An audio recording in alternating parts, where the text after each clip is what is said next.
Hi there, and welcome to the Launch Society podcast, your ultimate blueprint for creating, marketing, and scaling your successful online business.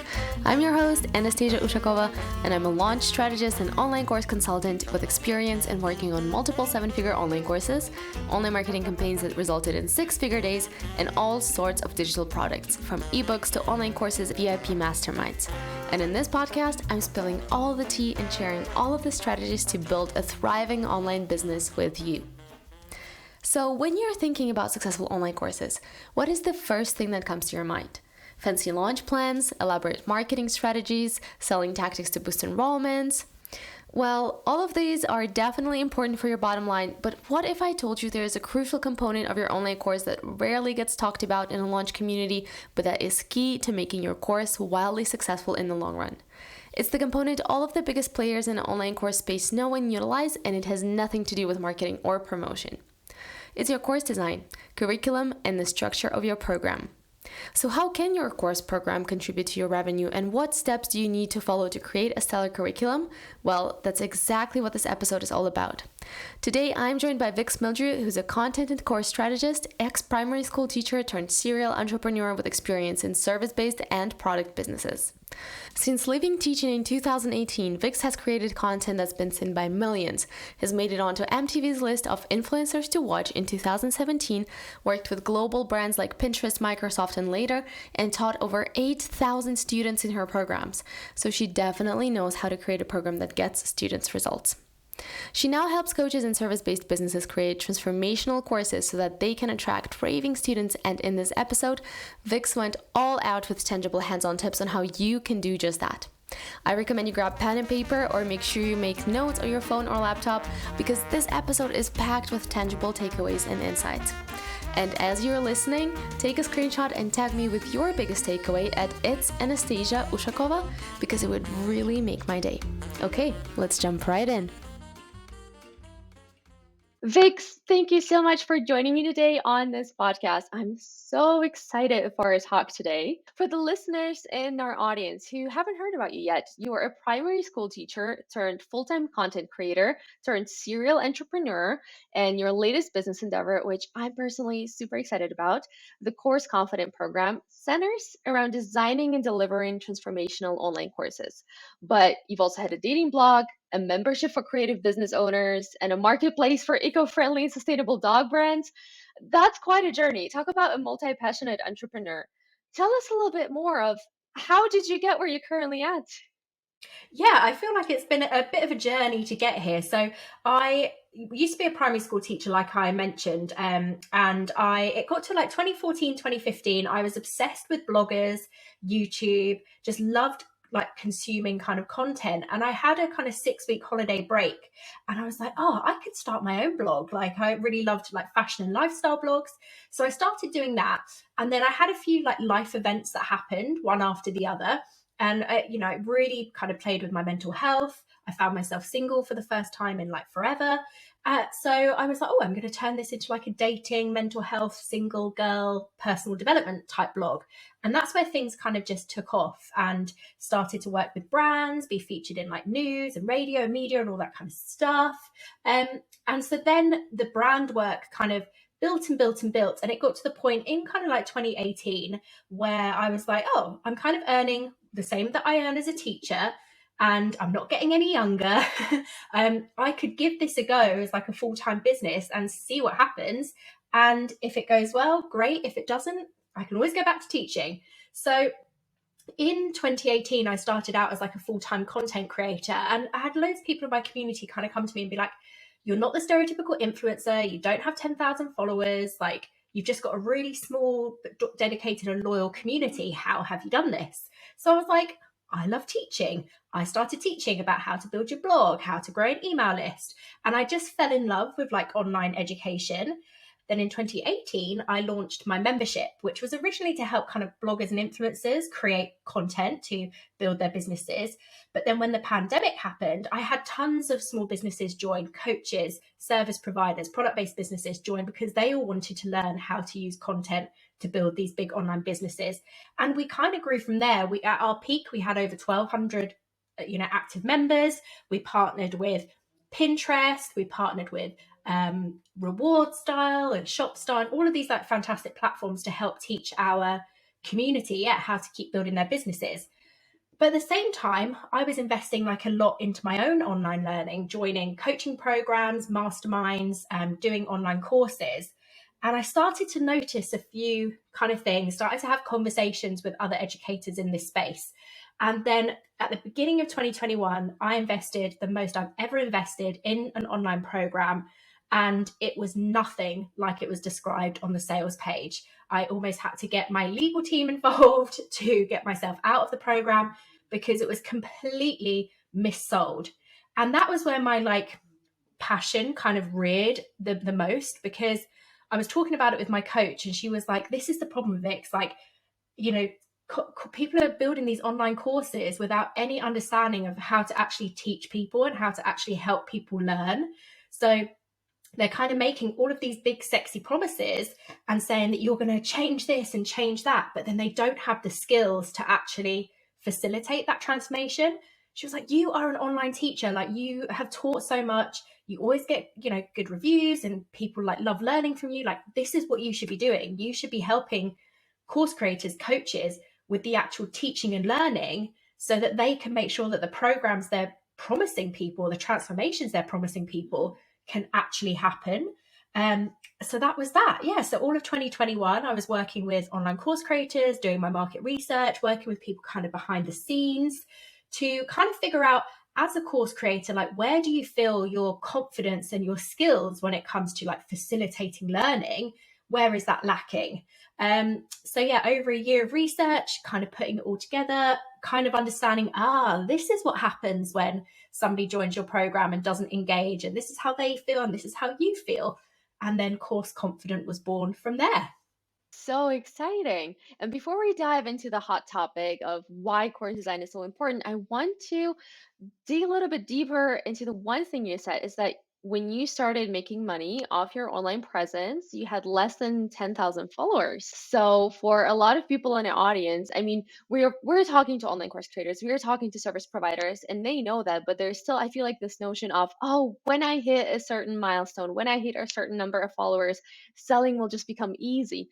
So, without going into too much detail, but how were you able to build a community and monetize a community that was less than 10K followers? So I really focused in these early days of creating content, of really building a community, of creating really relatable content that my community kind of took in and they felt very seen, heard, understood.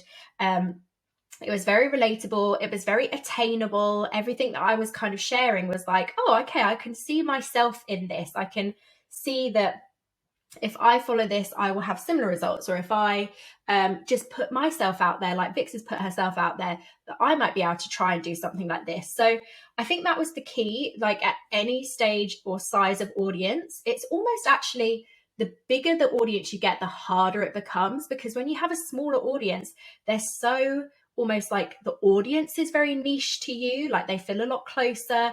You're not kind of attracting in loads of different types of people. It's usually people that very much relate to you, are very interested in what you're doing, especially if you do have like a more kind of distinct niche yourself. So you can kind of connect in that more deeper way and create that kind of relatable content that helps them see, oh, okay, this is the person that I want to learn from. So I think that, 500 followers, 5,000 followers, 50,000 followers, the only difference is, I suppose, is amount of traffic or amount of reach your kind of content can get.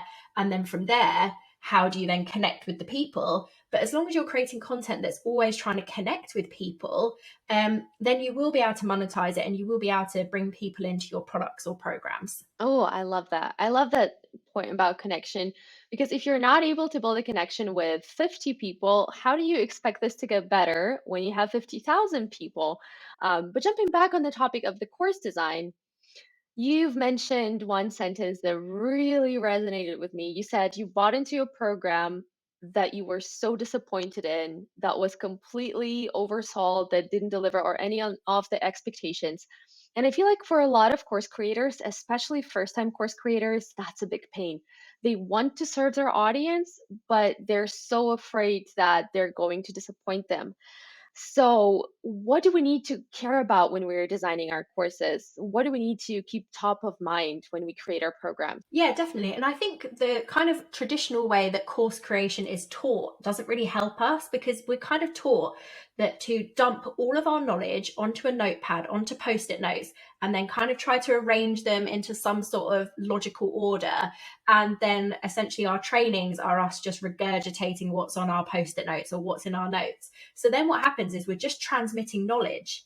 And then what happens to the student is, you may sit and watch a video, you may sit and watch a whole hour of the video, but how our brains work, like, not to go into it too scientifically, but like, information comes in and then it's only got a few places to go. It can go to our learned part of our brain, which is where we want it to go, or it can go to our remembered part of our brain, which means it's there but we're not really using it, or we forget it. And what I see happening with lots and lots of online courses when we're just transmitting this knowledge is that the students, they either remember it or they forget it, but they haven't learned it. Because what you actually need to be able to learn something is to action it, is to implement it and work with it. And that for me is what's missing in so many online courses, because it's not course creators' faults. They've been taught to transmit knowledge, to call it a course because you've spoken for 8 hours on your favorite subject. That makes it a course. That's what you've been taught. Like, it's not your fault.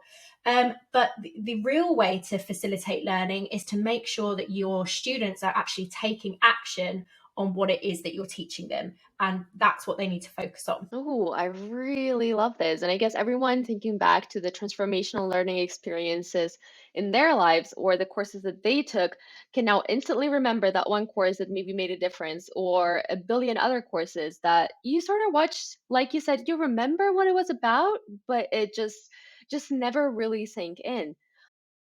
Chances are, if you're listening to this episode, you're either thinking about launching your own online course or you've already launched one, but it's not quite bringing in the consistent revenue that you'd like. If that's the case, then I have something for you today, my friend, because I am about to release a free training all about how to create a stellar online course that brings in consistent revenue for your business. In this training, I'll cover the secrets to successfully launching your course, and we'll go over how to create a profitable offer even if you're working in an oversaturated niche, how you can confidently launch profitable online courses without having a huge audience, how to create consistent daily sales, as well as share my signature 4-step formula for a 7-figure course that I haven't shared on any of my channels yet. The spaces for this live training are limited, so make sure to secure a spot before they fill up. Link is in the show notes. I'd love to see you there. Okay, let's jump right back into the episode. So let's get real tangible. What exactly makes a course design good? Like, what are the must-haves for a transformational course? We have, this action-taking component of it. Is there anything else that is a must-have? Yeah, definitely. So for me as well, it is the word transformation is the key. Is like, again, when you're transmitting knowledge, you're not taking somebody from a point to another point. Maybe the only point you're taking them to is now they've heard more things, right? So the thing that I see that's missing a lot is that course creators want to give so much value and they have so much passion to share that they think they need to create a course that takes their student from A to Z. I have to teach you everything you want to know about this, everything. But actually, truly transformational courses is where you understand where your student is right now. They may not be at A. They may already have experience and they're coming to you at a different point, and you may not need to get them to Z, because they actually may just need to do 2 or 3 things, not 5,000. So understanding where they are right now and where it is they want to get to in the shortest amount of time possible. Like, what's their quick win? What's something that they can actually take away, action, and do that's really realistic? And then there's your transformation. How do you get them from there to there? So that for me is really, really key, is really plotting out where you're taking people from and to, and trying to avoid the temptation to tell them everything and give them everything. Another part of it as well is just eliminating overwhelm.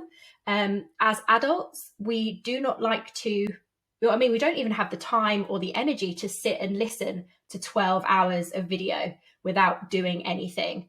So absolutely not. It's not accessible, it's not reasonable, it's not, yeah. So we want to make sure when we're building our online courses is that we're making everything as short and snappy as possible. Or as reasonable. You know, some things will take longer to explain and longer to model and longer to practice, but the most the shortest we can keep people's attention for and actually really keep it pacey, keep it engaging is key, so that people don't start tailing off, getting bored, losing their motivation, and then dropping out. I love that. I love that.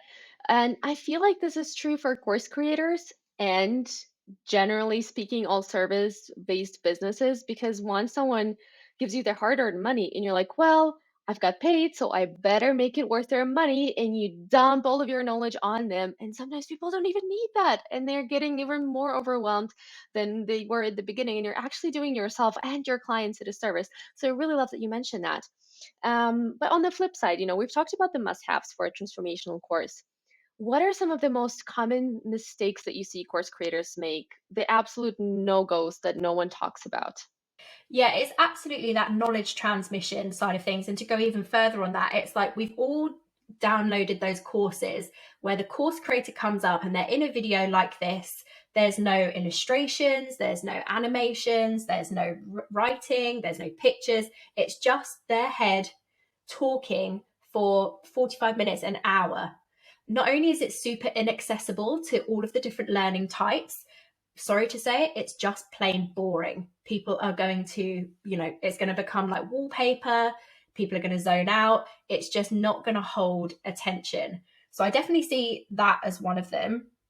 I also see in this, again, this is how course creation has always been taught, about shoving in 70,000 extras. You have to have 12 worksheets and 49 mini courses inside a course, and you have to have all of these checklists and workbooks and templates and all of this stuff shoved in to almost like justify the price of the course or to give extra value to your audience. And actually, you're doing the opposite, because us as humans, when we're presented with all of this information, all of these different options, all of this things that we feel like we have to access, if we don't download everything and use everything, we actually feel like we're not getting our money's worth.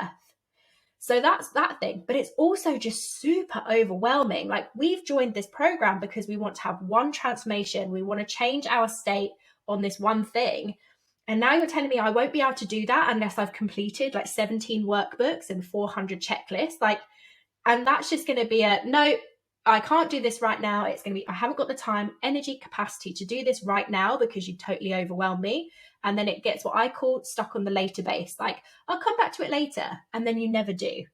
The reason why I see this as a big problem for students of online courses and the educators of online courses, like if you're a student and you've invested your money into something and you just shove it away, never to look at it again, how are you going to feel about that course creator? You're going to feel like they wasted your money. You're going to feel like they've totally overwhelmed you, and you're going to feel like it's their fault you haven't got results. Now, those things may or may not be true. But as an educator, you're now faced with a student who invested money in you and now feels disappointed or feels overwhelmed or feels like you've made them feel bad that they can't be successful in this right now. And this is just not the vibes that we want to be creating. And this is not the kind of reputation we want to have as educators. We want our students to come into our programs, immediately experience a win, immediately feel seen, heard, supported, and like it's not going to take them 400 years to achieve this thing and they can actually do it, kind of empowered. And we want them to feel like the opposite of overwhelmed. We want them to feel like, ah, yes, this is going to help me. I'm actually going to be able to do this. So yeah, that is definitely a biggie. I love that you mentioned it, because one of the selling points that a lot of course creators use is that you save money and time by purchasing a course because you downloading someone else's experience and it's basically like a shortcut. But if that shortcut, like you said, involves 100 different worksheets that are really not essential, well, that's not a shortcut at all. And you can only ever trick your customer once, right? Once you disappoint them, once you let them down, you're never going to be able to upsell them into your other offers. You're never going to be able to keep them in your product universe. They will go looking elsewhere. So I really, really love that point. But for course creators who are listening to this now and they're like, okay, I got this. I need to take care of my course design. Or maybe they already have a course. How can they actually tangibly test whether their course is designed correctly? Is it through beta testing? Is it like following a checklist, checking their course against a benchmark? How can they know? Yeah, I mean, there's a few different ways. I personally, for like a course creator that's doing this for the first time and is reflecting on this the first time, what I would encourage them to do is to look back at the feedback or any data they have already about the course. So if they're using a course platform that they can see where their students have dropped off, or if they're monitoring in any kind of way, or even maybe, you're going to run it again for a next round, monitor where it is your students are dropping off. I worked with somebody last year who came to me and she was like, Vix, like the program, I'm so proud of it. It's enrolled over 100 students now. I get such great comments and feedback. But it all stops at module 3. And at module 3, like more than 50% of them drop off. I don't get any more testimonials after module 3. I don't get any more of those messages of people being like, I'm in so-and-so's program and it's amazing. And I was like, this is really good data to have, because it either means they've probably taken enough and have achieved their transformation within those first 3 modules, or it means that module 3 wasn't really relevant to them, wasn't really interesting to them, or it means that in module 3 you might need to implement a quiz or a feedback survey, or have a live call, or implement a milestone or something to like re-engage them so that they then complete the rest of the course. So for me, if it's your first time kind of thinking, okay, I just really want to make sure that my course is engaging people, have a look at the feedback, have a look at where people are dropping off, have a look at when that kind of like good feeling of the program starts to slow down. Implement some feedback surveys at the beginning, middle, and end of your program, and any other times that it's kind of necessary or appropriate, I suppose, to see where people are saying like, oh, I really love this and this, but this, I fell behind here, or I felt like this here, or da da da, because that sentiment will help you see maybe, okay, I might need to put some tweaks in here. As we're talking, I can practically hear a service based business owner, an agency owner, a freelancer pulling their hair out, screaming, oh my God, I have to create a course. I have to care about course design and I have to launch it. How can I balance both without burning out or working 20 hours a day? Mm-hmm. And this is again the reason why I'm such a big proponent of course design, because here's what I see a lot is course creators are told, launch your program first before you've built it, launch it. And so they go out there and say, I'm going to do this amazing program and it's called this, and it's got 12 modules, and it's got a Facebook group, and you get a one-to-one, and it's got these worksheets, and they really exhaust themselves, and they feel like they're shaking their audience and saying like, buy this course, like it's got so much value in it, like this is what you're going to get, and it's going to be so good for you. But those sales aren't coming in, so they feel like they have to make more content. Oh my gosh, don't you understand? You get a free Facebook group, you get all of these templates, and I'm going to give you a 72-month payment plan, and da da da. So I see them kind of exhausting themselves, kind of getting frustrated, and like, I've put so much love and passion into this idea for this program and nobody's kind of getting it, and my message isn't landing, and then the marketing feels harder. Whereas when you design your course first, when you understand the true transformation of the course, and you understand where you're taking your students from and to, and you know what your students are going to take away if they complete the whole course, the marketing of it becomes so much easier. Now, this isn't to say you have to create all the materials and record all the trainings first. No. But if you design your framework and you design your transformation first, and that kind of learning journey, so you know what your students come away with, when you market your course, you're going to do it so much more confidently, because you're going to say like, this is the transformation, this is what you're going to get. And that is what makes people sign up. They don't actually care about the calls and the bonuses and what platform it's on and da da da. All they care is, what am I going to get from this? And you don't know that until you've actually designed it. So that's what I say. If you don't want to get yourself into that burnout kind of thing of where you feel like you've got to create this huge launch plan, and you've got to create, because this is the other thing, I've got to do 12-hour-long videos and I have to make 56 resources. Well, yeah, you are going to get burnt out. But if you design your program from the transformation, and actually you realize you only need 4 modules and maybe a weekly live call, and you actually don't even need a community, and you can create each live lesson as you go, well, then you've got so much more space for your launch. Absolutely. Oh, I love this. Circling back to delivering on your promise of delivering that transformation for your students. Is it a one-off thing where, you've rejigged or created your course with all of the right things in mind, and then it's good to go forever? Or do you need to update it regularly and check in regularly? Yeah, I do think so. And I think, again, this is another, misnomer from how course creation is kind of taught, in that it's passive income and you could set yourself up your course once and never look at it again. And yeah, that's all well and good for the educator. Oh, yeah, I put like 6 hours of work in now and then I never have to look at it ever again. But that's not good for your students, because the learning may change and evolve. It may get outdated very quickly. If you don't make time to go back and look at the actual curriculum and the lessons, you may be teaching something that's really irrelevant, and then you feel like you've suddenly got to create all of these new bonuses to add in. Um, so I think that, I do think if you're entering into the course creation business and you're trying to make it a big revenue earner in your business, that you do need to kind of put in quarterly, monthly, however long that you want, time to reflect on it, and go back over the feedback, those feedback loops that you've built in. What are these students saying? What have this cohort said versus this cohort? What's different? And just look at it that way, and just vow to yourself that, yeah, every few months you're going to go in, you're going to make sure that it's still engaging, that the students are still moving along as you want them to, that the resources are still all up to date, that the trainings are all still super relevant and engaging. And yeah, if you've got the time and capacity and you want to improve them even further, brilliant.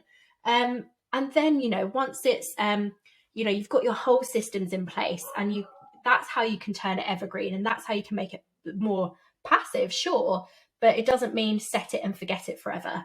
I always like to say that the online course model is passive-ish because it's the biggest slide that you create at once and never have to touch it again, whether that's course design or rejigging your funnels or your marketing messaging. Like, it's so unreal. I mean, you could, but you would be leaving money on the table. And like you said, you'd be doing your students such a huge disservice. But for the listeners in our audience who are listening to this podcast right now and like, okay, I want to upgrade my course, I want to make it more valuable. How does your program, Course Confident, help your students create stellar courses? What areas do you cover? How do you help them? How long does it take? Tell us all the juicy details. Yes, okay. So it's broken down into four main sections. So we've got design, launch, deliver, reflect. So the design module, that is where you're going to do that design piece that I mentioned earlier, where you're going to map out your transformation, you're going to map out your framework, map out all of your modules, using my kind of really simplified way of putting a framework together, so that then you can launch it. You can pre-launch it and say, this is coming, and I'm so confident to tell you all about it and to create all my content about it, because I truly understand exactly what you're going to walk away with, the outcomes that you're going to get, the transformation you're going to get. I love it. I'm excited by it. I'm confident in it. And now I can't wait to share it with you. So then in that launch module, that's giving you some of those tools to be able to do that, to attempt a different type of launch depending what you want to do. Is it a live launch? Is it a webinar launch? Is it like a quiet, lazy launch? We can have some different options in there. And then in the deliver section, that's when we talk about the more nuts and bolts of the program, the stuff that people often think they need to worry about first, but you actually really don't. You need to do all of the designing first. Once you've designed it, then you can figure out, do you need a Facebook group or not? How much is it going to cost? Or how much are you going to set the investment at? How are you going to facilitate any live calls if you want to add live calls? How are you going to facilitate feedback from your students and encourage them regularly to give feedback? How are you going to make it even more engaging, make it even more motivating to work through? That goes in the deliver module. And then at reflect, that is after you've designed it and you've launched it and you've run it for the first time, whether it's a live program or you started enrolling students if it's an evergreen pre-recorded program. Then I give you the tools to be able to do that kind of self-audit. So you'll have the tools to be able to go back and look at your course every so often and kind of audit it against those teaching and learning standards, that you can say, yes, it's super accessible. Yes, my students are onboarded correctly. Yes, I have a plan in place for their offboarding. Yes, I have all of these things. And then that's yours to then keep. Like, you will be able to create any course or program you do in the future using the same method and using the same kind of reflection thing. And then you get my support weekly as well. So we get, you can have a support call. You can ask questions. You can submit your course designs and your course materials, and I give you one-to-one feedback. So I just really wanted to design it in a way of like, well, exactly like you said earlier, it's saving you the time and money of Googling how to put a course together or investing in a course creation course that only teaches you how to market your course. It doesn't teach you how to design it. And then you're still left there going, oh, how do I actually put this thing together? It's designed to kind of help you with that side of things. Awesome. And for people who are like, yes, I'm on board, where can they find you? Where can they find the program? What's the best place to reach you online? Yeah, so I've got 2 Instagrams, either at Vix Meldrew, and that's the same on TikTok as well, actually, or you can come to @courseconfident.co on Instagram, and the website is courseconfident.co. Super. Thank you so much, Vix. I really enjoyed our talk, learned a ton, and I really think our podcast listeners did as well. Yay! Well, yeah, drop me a message if you're listening to this episode so I can get to know you, and thank you so much for having me. Wow, this episode was really packed with goodness, right? So I'm curious, what was your biggest takeaway, and which takeaway are you going to implement first? Make sure to send me a DM at It's Anastasia Ushakova over on Instagram, or tag me in your stories because I'd love to hear your thoughts on this. And if you found this episode helpful, please rate, review, and subscribe to help even more people find the Launch Society. Thank you so much for tuning in, and until next time!